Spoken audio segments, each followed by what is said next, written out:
All right, everybody, let's get the show on the road.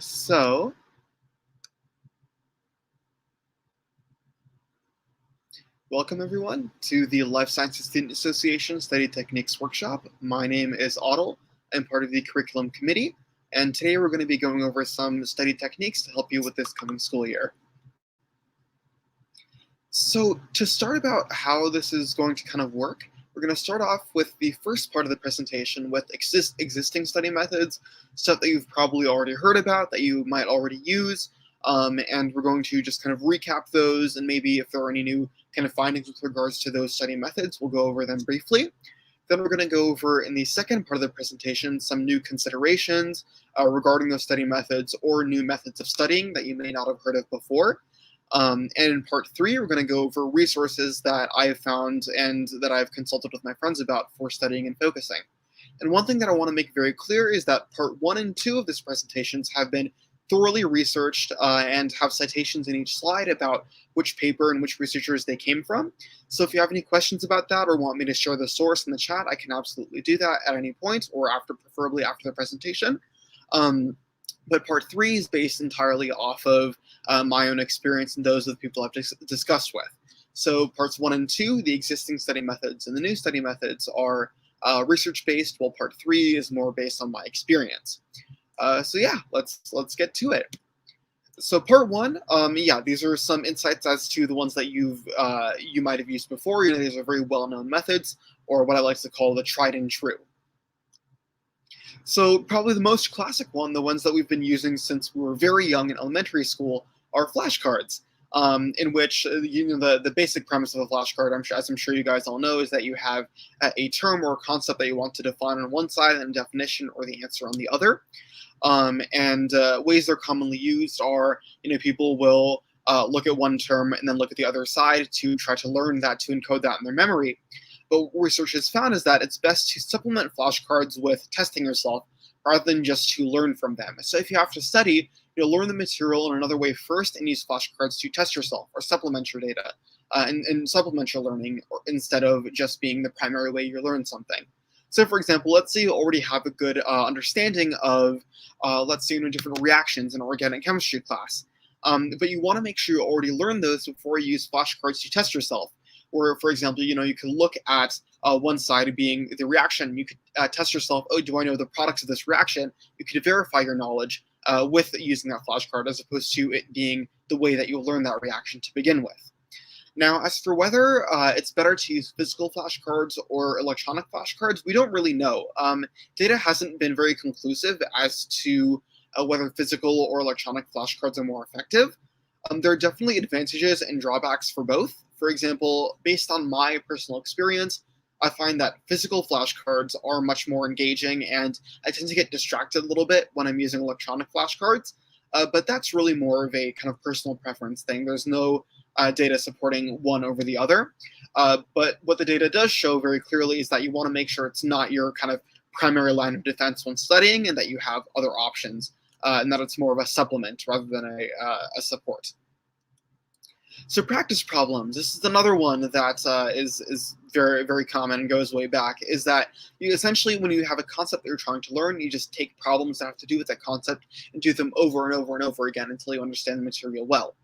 Now, research has shown that kind of intuitively that you're less likely to forget things if you practice them repeatedly.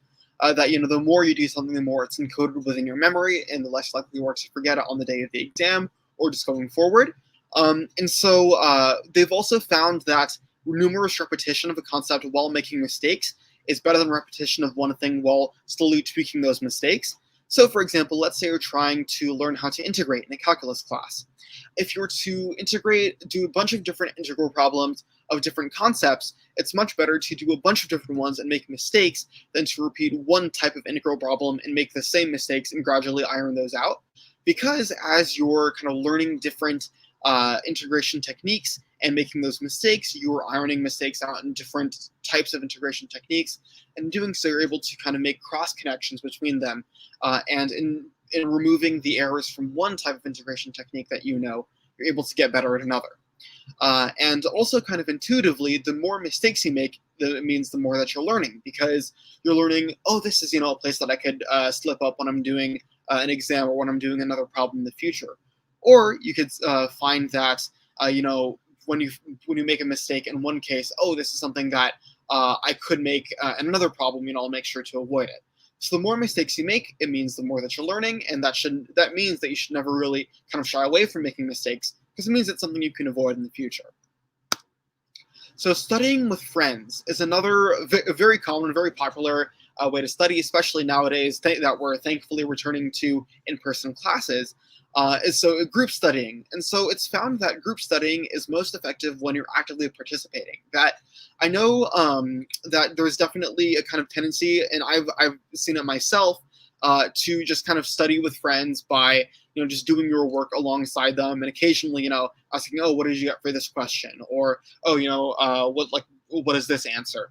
But it's definitely more effective to approach it as a group. Say, oh, how did you get to this answer? Or, hey, I'm stuck here. What kind of approaches did you throw at the wall before you got to, where you are in the problem? Is that you want to make sure you're actively participating and asking each other questions and actually learning from each other, as opposed to just kind of bouncing answers off each other. And what research has also found is that when you're studying with friends, you're also increasing your internal locus of control.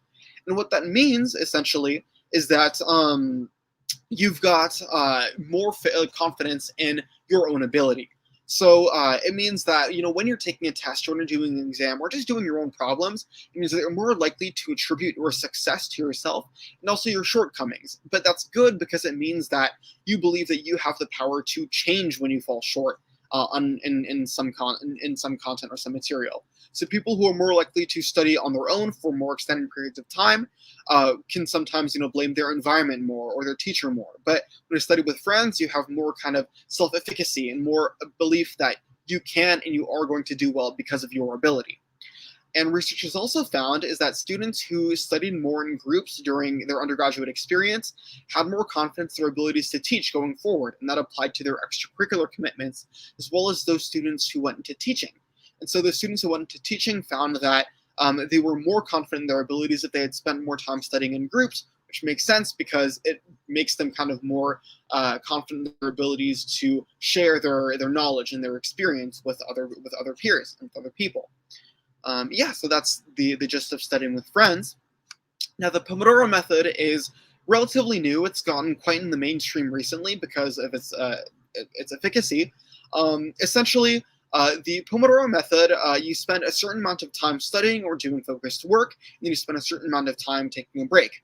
Now, some of you might have seen there's a cooking tutorial by Gordon Ramsay on how to make scrambled eggs, in which the main kind of thing he tries to grill into you, so to speak, is you want some time on the heat and some time off the heat. And in doing so, you get the best consistency and the best texture from that scrambled egg by spending some time on the heat, some time off the heat. And that's essentially what the Pomodoro technique is trying to convey, is that you want to spend a certain amount of time on the heat, putting in hard work, grinding, doing whatever you need to do, and then some time off the heat in which you're taking time to rest, to allow your brain to relax a little bit before you get back into it and get hard working. Now, some important considerations for the Pomodoro technique are you want to make sure you enforce your breaks. Now, I know for sure that when you're kind of in the flow for something that you want to keep going, you just want to finish it. But in those cases, you want to make sure, especially that you're taking a break, because sometimes when you get into a flow of something, you start seeing a problem in only one way, and it might force you into continuing to make that mistake as you go forward through more problems. And so if you've decided that you're using the Pomodoro technique for a certain period of time, you want to make sure that you're taking those breaks. Because in forcing your brain to step away from the problem, it allows it to reset, to understand, what is it that I need to be doing? Am I overlooking anything? Is there something that I've kind of missed while I'm doing my work? And so by enforcing those breaks upon yourself, it allows you to understand the work that you're doing a little bit better. Now, you also want to make sure that you're taking actual mental breaks when you're taking your breaks, not just, stepping away from your computer and you're stopping your essay to browse on Instagram for a little while, or you're going on YouTube. You want to make sure that you're actively, physically, getting up, getting away from your computer or your phone or wherever you're working, and rest your eyes, rest your brain, to give yourself a complete mental kind of rewind and reset.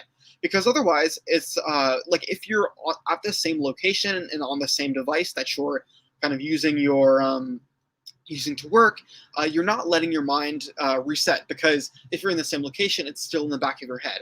So you want to make sure you take a concrete step away, take a break, and then just wholeheartedly take that break for however long you're doing it before you get back onto that heat, before you get back into doing your work. Here is a visual example of what the Pomodoro cycle looks like. And so in this case, it's a 2-hour Pomodoro cycle. So you have, as you can see here, 25 minutes of work, 5 minutes of break, 25 minutes of work, 5 minutes of break, 25 minutes of work, 5 minutes of break, 25 minutes of work, and then a 15-minute extended break after those 4 deep focus sessions. And so, that's right there. That's pretty much about 2 hours of focused work, thanks to those 5-minute breaks. Whereas if you tried to, go for 2 hours straight of work, you might have maybe 1 hour of productive work. And then over time, you'd start to get fatigued, start to tire out, probably your attention would start to fragment a little bit. And so you'd only really have 1 hour of focused time. And so in that sense, the Pomodoro cycle is very helpful to make sure you're maximizing your productivity with that time. So mnemonics are another kind of common way to use to memorize concepts. So this one is less about learning and more about memorizing. And so what you basically want to do is to have kind of short, very memorable phrases that will keep these concepts in your mind whenever you want to recall them. So one of them, for example, that is used in biology to memorize the hormones that come from the anterior pituitary gland, is flat peg. And so there are 7 hormones that are commonly released from the anterior pituitary gland. That's follicle stimulating hormone, luteinizing hormone, adrenocorticotropic hormone, thyroid releasing hormone, prolactin, endorphins, and growth hormone. And so those are 4 hormones, lots of words, that would be much more difficult to remember if you're trying to remember them kind of as a whole. But because it's kept in this mnemonic of flat peg, it's much more memorable. So when you need to recall at any point, it's much more accessible. Now for chemistry, another one that helps you remember which electrode is oxidized and which is reduced in a galvanic cell, you have anox and red cat, because at the anode, oxidation occurs, at the cathode, reduction occurs in chemistry. And so that's when you have a galvanic cell. That's how you would remember, these 2 very kind of salient concepts that don't make any sense with chemistry at all, that help you remember, where does oxidation occur, where does reduction occur. Now for physics, you have voltage equals current times resistance, or V equals IR. Now, if you remember something completely like out of left field, like a violence equals incredibly rad, that's really weird.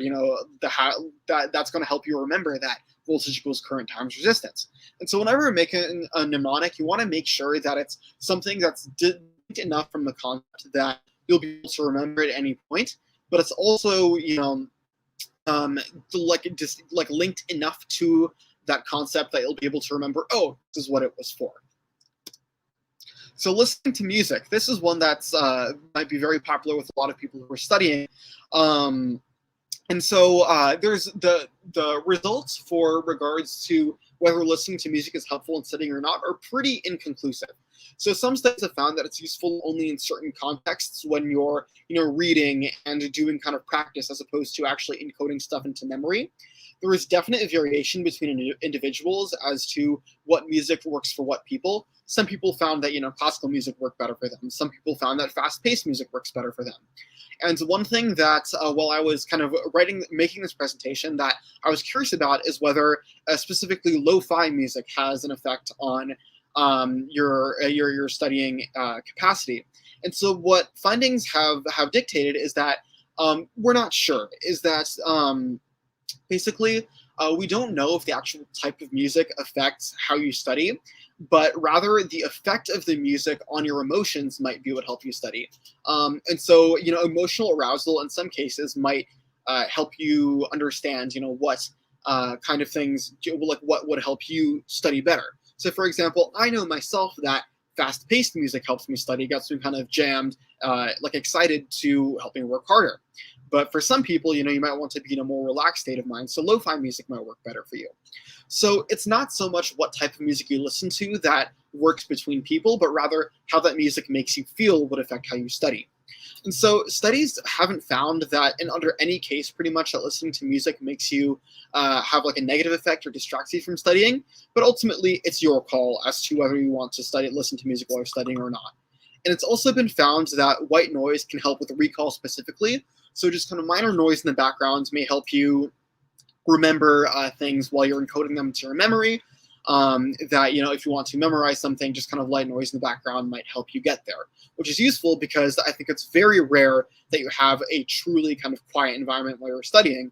And so it's good to know that having minor noise in the background can help you memorize stuff.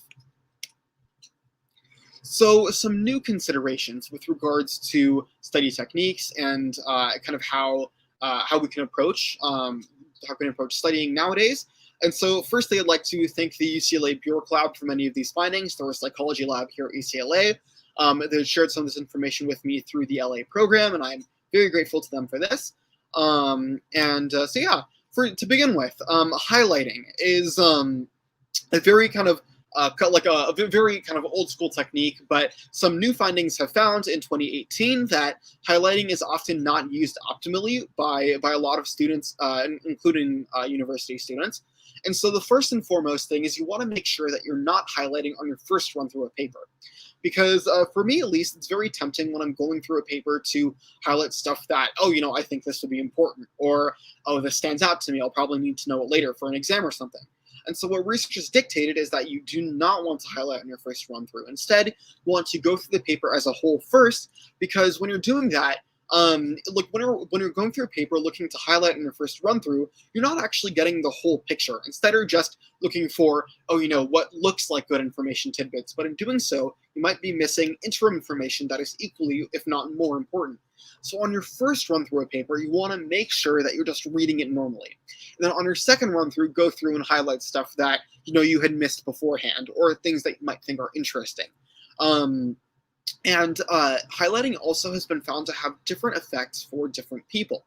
Like this paper in particular showed that people who are more likely to have highlighted in the past, who are more used to highlighting, may actually not be benefiting as much from it, and that they might want to find other ways to study, because when you go, they might just be so kind of entrenched in that highlighting mindset that it's difficult to extract what the really valuable information. And so if you're someone who has tended to highlight very frequently in the past, just maybe for one assignment, give it a try something besides highlighting, or try reading the whole paper first and then highlighting. And for people who don't highlight, it's been found that being asked to highlight on an assignment has actually helped them with their retention and their information kind of retrieval. And so I, for example, am someone who really does not highlight a whole lot. And so on my next assignment, actually, the next reading I'm going to be doing, I'm going to try to force myself to highlight after I've done my first initial read through, and maybe that will help me regain my information better. And so just be open to trying something, especially so if something, for example, is something you've always done, if you've always highlighted, try and see if not highlighting would work for you for one assignment, just to see if that would suit your study style and would work better for you. So note-taking. This is one of the most common ones because, as we all know in lecture, it is very difficult to keep up with some professors, and some professors go quite on the slower side with regards to their PowerPoint presentations. And so note-taking, in spite of studies that have been done, frustratingly, there have been no kind of concrete answers as to how note-taking can be done most effectively. So some students, are prone to take more verbatim notes from the PowerPoint slides. They'll write down everything the professor says, everything from the slides. And some students are prone to be more conceptual note takers, that they'll say more for what the professor is trying to say rather than for what the professor is actually saying. And they'll go more for the main idea rather than what the actual words are. But for students who took notes verbatim, they were found to get more value out of reviewing their notes over and over and over again, whereas conceptual students got less value out of reviewing their notes, but more initial kind of recall when they first took their notes. And so it's ultimately up to you. That are you someone who likes to take notes and come back to them over and over and over again? It's better to try to go verbatim. But if you're someone who likes to kind of be one and done with your notes, initially it's best to kind of go for what the professor is trying to say, the ideas, as opposed to the actual words. So varying your conditions of study is another very important consideration while you're preparing for an exam or doing an assignment, is that you want to make sure you avoid anchoring your learning to one specific location. Like, for example, let's say I tend to always study in my dorm room. Which is all well and good, maybe I'm studying hard, but let's say, subconsciously or consciously, I start anchoring my memorization of one formula to a tree I see in the distance. Because maybe its branches remind me of the sigma symbol or something. I don't know. But, if I've anchored my learning of that formula to one specific location, if it turns out that, my test I'm taking in a completely different location, and I suddenly can't remember that formula because I can't see that tree anymore, that's a really big problem. And so you want to make sure that you're regularly kind of varying where you study to make sure that your associations of the knowledge aren't linked to the place where you study. When you're studying for the long term, if you have material that you study, let's say in the library, in your classroom, in the lab that you work in, something like that. If you kind of disassociate that information with where you are, and make sure that you can encode it within yourself and not with the location. Additionally, changing the place where you study allows you to reset any mental associations that you might have. Let's say, for example, that I like to study in my bedroom, and that over time I have a habit of sitting on my bed when I study, and that, kind of makes me relax a little bit too much, and it makes it so that I can't remember my material as well. But since I'm so habituated to studying in my room, it's what I'm used to. But if you continue to vary where you study, you won't have that association of, oh, I'm studying hard, it's been a few hours, let me go sit in my bed, and then eventually you start to get sleepy. No, if you study in different places, it lets you reset those mental associations such that you don't have them. You're able to maintain that kind of consistency in study over an extended period of time. Now, spacing study or practice. So the proverb I like to go with is study early and study often. Is that if you have a test or exam coming up, you want to begin your studying of that material as early on as you can. And you want to do it repeatedly after every few days. Because it's very kind of tempting, I know, to cram, to put everything in the last couple days before the exam. That might give you really good performance on the exam itself, which is all well and good. But after, a few weeks, a few months, you've completely forgotten that material. And if you have, a cumulative exam, or if you have a second part of a series of classes, if you've lost that material from prior classes, it's as if you never took the class pretty much. And if you continue to review material over time, it allows you to build on that new material as a foundation. And so what we have here is called a forgetting curve. And so let's say, for example, they memorize a material on this day, day 1. And so the forgetting curve, it shows you that in the absence of reminders, over time, you begin to forget. After 10 days, you're only at 60% memorization of that material. And over time, at 60 days, you've pretty much lost all of the material that you memorized if you don't remind yourself of it repeatedly. But for example, let's say you remind yourself the day after you study, and then 10 days after you study, and 30 days after you study, and then 60 days after you study. These are just full reminders of the material that you memorize.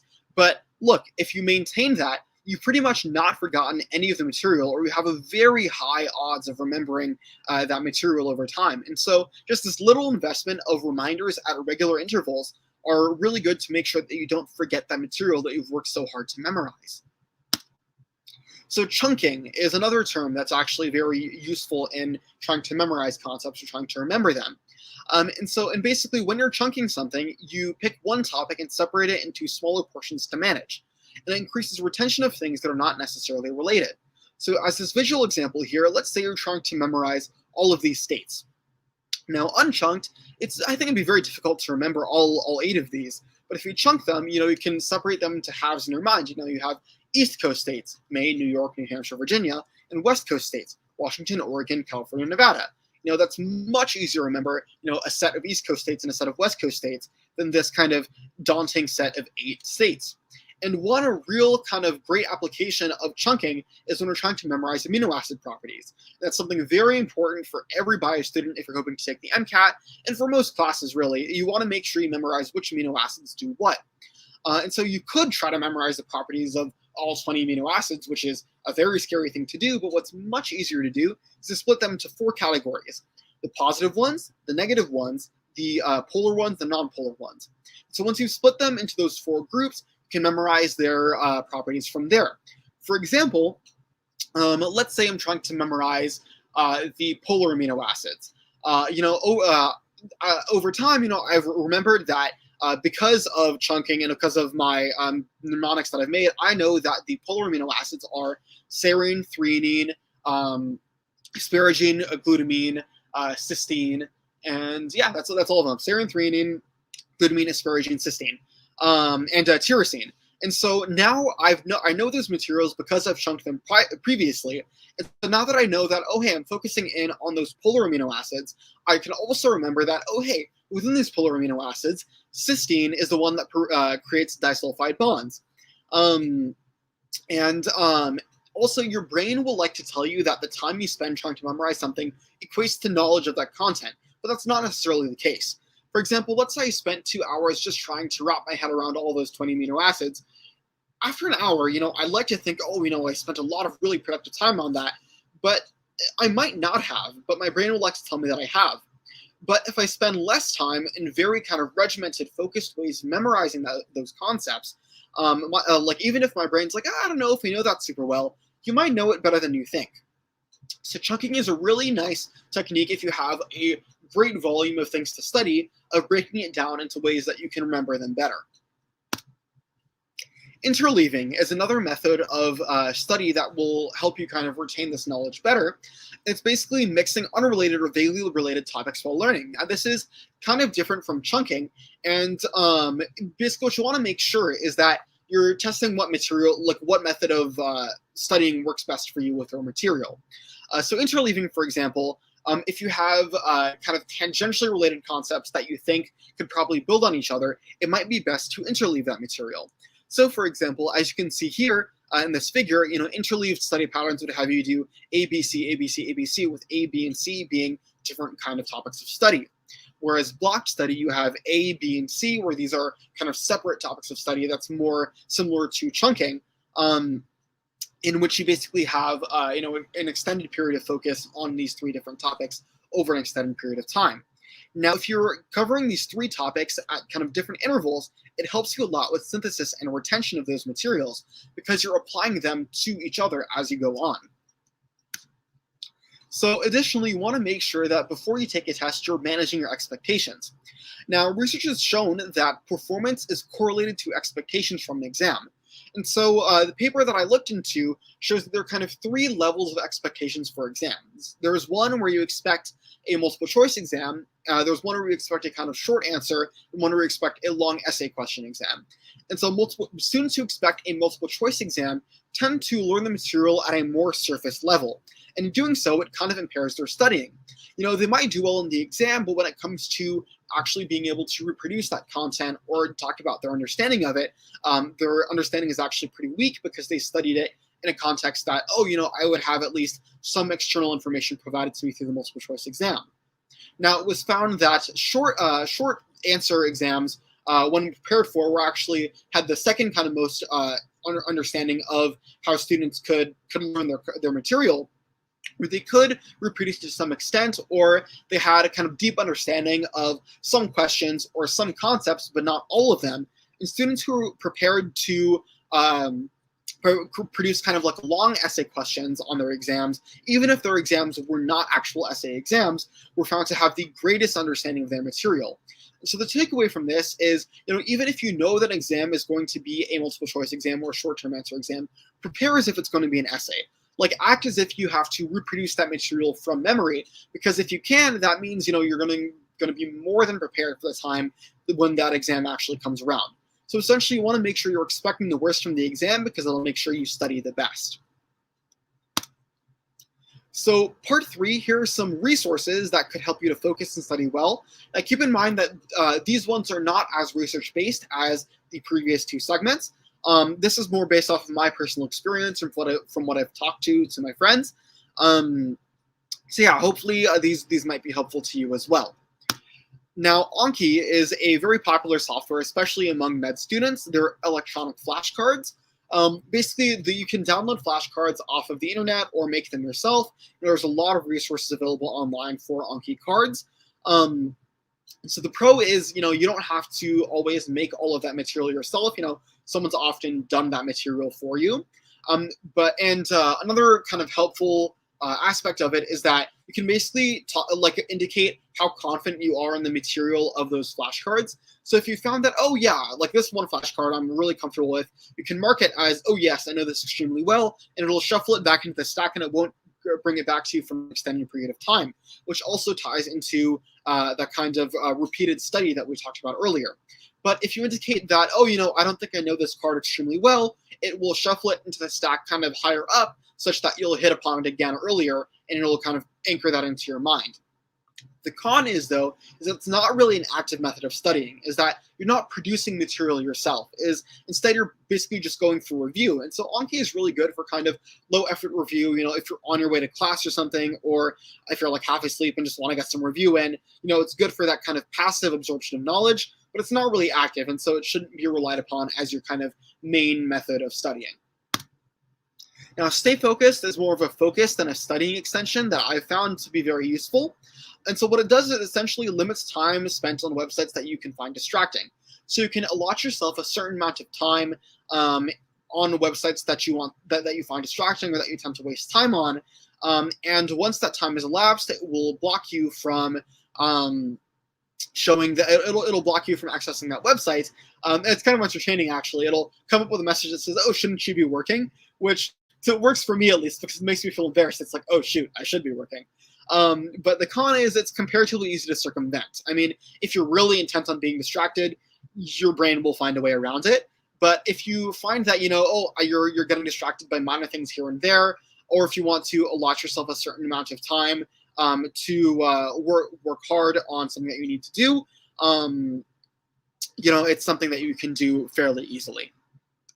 So this is a more kind of drastic measure for people with Macs, is that if you find that you literally cannot focus on something, it's like 10:30 and you have an assignment due to 11:59. What self-control does is it completely blocks your computer from accessing a website. Like, it severs the connection between your computer and that website. You physically cannot access it.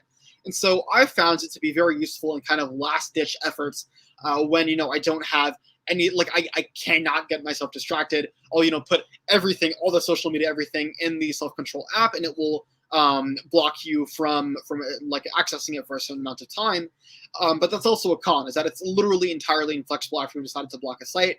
Even if you delete the app, I don't know what the methodology is of how it works, but it still works after you've deleted the app entirely. And so you pretty much have to wait until that timer is expired to access those websites again. So it's drastic for sure, but I found it to be useful in my kind of last resort situations. Now, Flora is a mobile app because the three I've covered before are more kind of computer or Mac based. So this one is very useful. I believe it's on Android systems as well, but I've only used it on iPhone.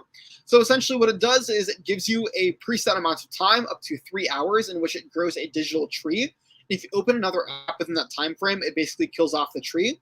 And that doesn't have any long-term repercussions for you, except it makes you feel pretty bad. If you are checking Instagram and then the app tells you, oh, your tree died because you couldn't focus, it's like, oh shoot, that's my bad. So it does play off of the brain's reward system to make sure that you stay focused on your material, but it's also not very forceful. If you can kind of acclimatize yourself and condition yourself not to get affected by it, you're gonna have to find another way to block yourself from accessing your apps on your phone. So that's pretty much the end of our presentation. I hope this was really helpful for you, or that you're able to take something away from it. Please feel free to like and subscribe to our YouTube channel. If you scan the QR code below, it'll link you directly to subscribing to our channel. If you have any questions, I'll be checking the chat now. Yeah, thank you so much for listening. I really appreciate your time.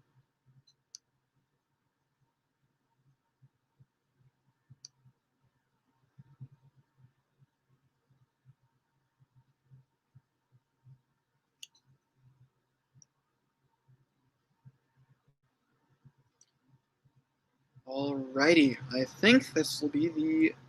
Thank you very much, Matt. Yeah, this will be the end of our statistics workshop. Thank you so much for tuning in, and I hope to see you all again soon in our next live stream.